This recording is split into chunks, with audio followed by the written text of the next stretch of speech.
मैं इस वक्त मौजूद हूँ मंडी अहमदाबाद के नवाई गांव कावनी में और गुज़िश्ता रात 12 बजे के करीब यहाँ पे फायरिंग का मामला बना। उस फायरिंग से जो मेरे साथ अम्मा मौजूद है, इसके 4 कीमती जानवर ज़ख्मी हो गए।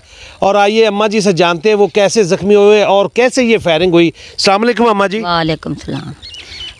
वो आप मसाए सुनो आ फैल कर लग पे साढ़े 4 डंगर जानवर उन्होंने फायरिंग लग गई। वो डिगे पे ने मरन मरांद ने। साडा कोई सियास करो, साडा असी गरीब बंदे हैं, निक्के निक्के साडे बच्चे ने, इन्हां डंगरां ते असी गुजारा करते पे। मैं तो हाथ जोड़ती पई हाँ ते साडा कि इंसाफ कर दो DPO ते।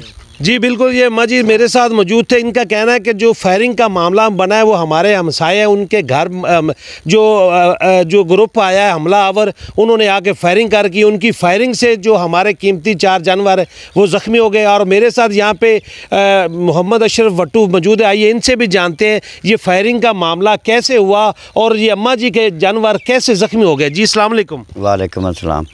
ये ना जानवर इस तरह इन्हां नूं गोलियां लगियां ने भी 2 पार्टियां ने, उन्हां दे आप विच मसला सी।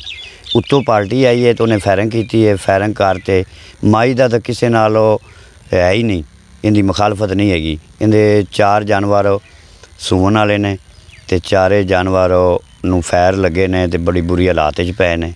असी DPO बकाड़ा मंडी SHO इन्हां अगे अपील करने माई दा साथ किया जाए।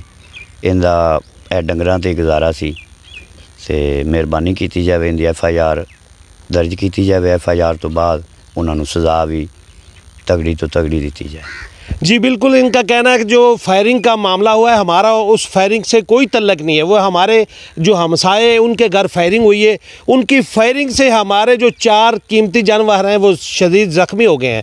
और इनका DPO उकाड़ा और SHO मंडी के आगे अपील है कि हमें इंसाफ दिया जाए और जिन्होंने इनके जानवरों को फायरिंग से ज़ख्मी किया है उनको कड़ी से कड़ी सज़ा दी जाए। जी।